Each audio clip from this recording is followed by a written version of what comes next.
Hukuk Müzakereleri Yüksek Konseyi'nin ilk turu Dünya Uygur Kongresi, Kanada Uygur Haklarını Koruma Vakfı ve Uygur İnsan Hakları Projesi'nin ortak ev sahipliğinde gerçekleştirildi. Özgür Asya Radyosu'nun haberine göre 3 Temmuz-6 Temmuz tarihleri arasında ABD, Kanada ve Birleşik Krallık'tan hukuk uzmanları ve avukatlar uluslararası yasalar temelinde Uygur davasını daha üst düzeye çıkarmanın yollarını tartışmak için 3 günlük toplantıya katıldı. Konferansın ev sahiplerinden Kanada Uygur Haklarını Koruma Vakfı Direktörü Mehmet Tohti, konferansın bir yılı aşkın bir süredir hazırlandığını ve Uygur davasının kilit meselelerine ilişkin bir strateji planlandığını söyledi.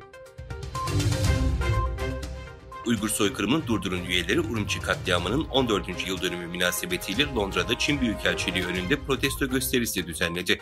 Uygur soykırımını durdurun üyeleri Urumçi katliamının 14. yıl dönümü nedeniyle Çin Büyükelçiliği önünde bir gösteri düzenledi. İngiltere merkezli grup Çin'in işgali altındaki Doğu Türkistan'da Uygurları ve diğer Müslüman Türk grupları savunmak için kuruldu. Grubun üyeleri Çin'i Uygur Müslümanlarına yönelik devam eden taciz ve işkence nedeniyle kınadı. Diğer yandan Avusturya'daki Uygur toplumu Doğu Türkistan'da Uygurlara ve diğer Müslüman Türk topluluklara yönelik zulmün sona ermesini talep ederek Viyana'daki Çin Büyükelçiliği önünde protesto gösterisi yaptı. Çin hükümetinin ticaret politikaları danışmanı ülkesinin yarı iletken yapımında kullanılan metaller üzerindeki ihracat kontrollerinin sadece başlangıç olduğunu söyledi. ABD ile Çin arasında devam eden çip savaşları yeni bir boyut kazandı. Washington, Pekin'e yapay zeka çipi ihracatında yeni sınırlamalar getirmeyi düşünürken Çin'den misilleme kararı geldi. Çinli bir yetkili bazı ülkelerin Çin'e baskı yapmaya devam etmeleri halinde Pekin'in yarı iletken yapımında kullanılan metaller üzerindeki ihracat kontrollerini daha da sıkılaştıracağını duyurdu.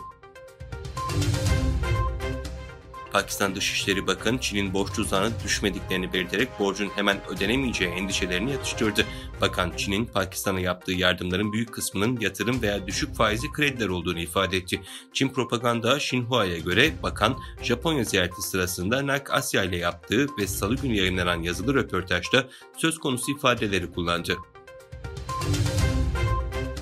11. Uluslararası İslam Dünyası Gençlik Konferansı dün Ankara Kızılcahamam'da başladı. Uluslararası toplantı Cezayir Barış Hareketi Örgütü Gençlik Kolu, Türkiye Anadolu Gençlik Derneği ve Filistin Hamas Gençlik Hareketi tarafından ortaklaşa düzenlendi.